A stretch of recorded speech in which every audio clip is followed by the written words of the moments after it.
Hey folks, so we've been looking at buckshot lately, and I have some more. Here is a 12 gauge load. It's a 2 3/4 inch load. It has 27 pellets of number 4 buckshot in it. It's an Italian load from Noble Sport. Is the company that makes it. Noble Sport Industries, I believe, is what they're called. And these were relatively inexpensive shells for a 10-pack of buckshot in my local gun shop. So I want to look at these and see what they'll do.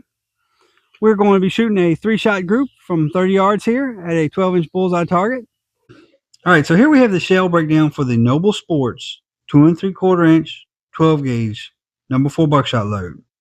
Box says we have 27 pellets, and that's what we find. We find 27 pellets of definitely number 4 buckshot. These are 24 caliber. They weigh between 20 and 21 grains, and they have a lead hardness of 13, which means that they are a lead tin alloy. And we have no buffer. We have a wad here. This is a BRP 12. Hand loaders will recognize this. We have some form of disc powder here. We could weigh it and find out the charge, but it does us no good because we don't know what the powder is. This is a roll crimp shell. You'll see where I cut the roll off. We have a plastic overshot card that holds everything in. And we have the shell here, which is very well marked if the camera will focus on it. You can see it says buckshot at the top, 24 pellets, 4 buck, 24 caliber, 2 3/4 on the side. Head stamp says Noble Sports, 12 gauge. Nice shell. See-through shells are always nice.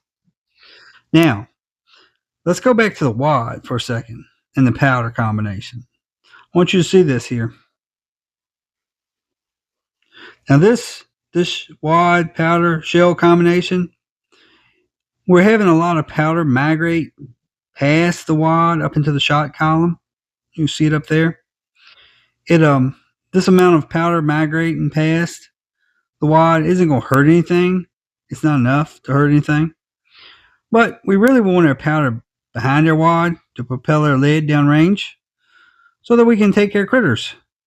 But these are very inexpensive shells. I got these shells for 99 cents a piece. So, I mean, you can't expect too much. It would do these shells a world of good to have something underneath the plastic wad, a fiber wad, a card wad, something, a little tighter to hold the powder down. But we'll see if we'll see how they perform on the range. All right, so here we got the box. Let's look at the box right quick. The box is well marked on the top here. Buckshot. We got 27 pellets. It's number 4, 2 3/4, and 12 gauge. On the front here, we have the same information, which is nice. That means we can stack this on a shelf and be able to see what we have, or we can store it in a box and be able to see what we have. And the rest of the sides, just a bunch of legalese. Nothing that we're really interested in. It's in all sorts of languages because this is export to all sorts of places. So there's our shell breakdown for the Noble Sport number 4 buck. Let's carry these things out to the range and see how they do. All right, so here we go with the first shot with these Noble Sports.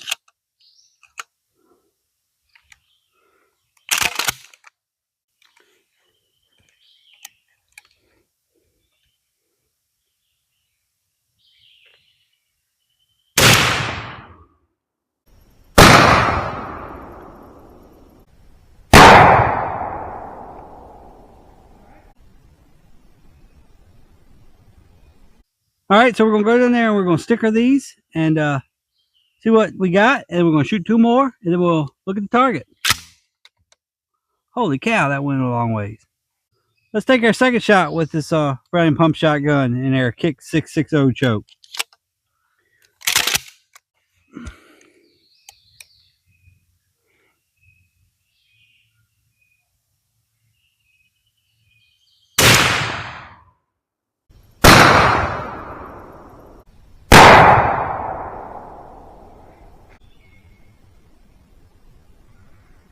All right. We'll go down there and sticker those. All right, so we've shot our first 2 shots. Here's our 3rd shot. Let's shoot this thing so we can go check out this pattern.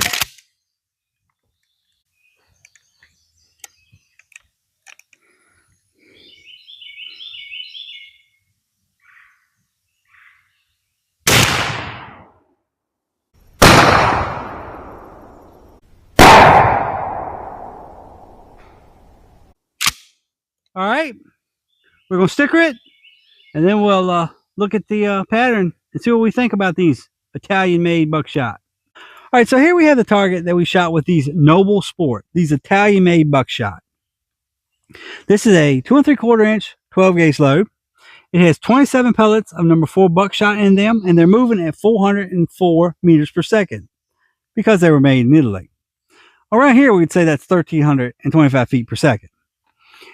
All right, so let's look at what kind of pattern we got out of these particular buckshot loads. So we shot 81 pellets down through here in this 3-shot group. In the 8-inch circle, we only got 17% of our load. That just ain't that good. In the 12-inch circle, we only got 35% of our load. And in the 12 by 12 target, 1 foot square target, we got 37% of the load. Now, we shot these with the Browning BPS with a 660 choke. It's possible we overchoked them. Usually number 4 buckshot will do good in a tight choke. So maybe in the future we can revisit these because they're so inexpensive. They're only $1 a shell at my local shop. I only paid $10 for this box of 10. For what I would pay for 10 shells of the Federal Flight Controls, I could buy 3 boxes of these shells. So we need to work on these and see if we can get these to pattern a little bit better. At least we could use them for coyote hunting. I don't think I'd rely on them for deer hunting. I just don't like the way they're made. But for coyote hunting, fox hunting, it would be just fine for that sort of application. So I think in the future we're going to revisit these with some different chokes and shotgun types, just to see if we can't get a better pattern. But for now, with this type of performance out of that Browning, I would not use these for deer hunting. We only got 2 pellets in the with the 3rd shot in the 8-inch circle representing the lung area of a deer. That's, for me, that's just not enough number 4s to let the air out of that deer.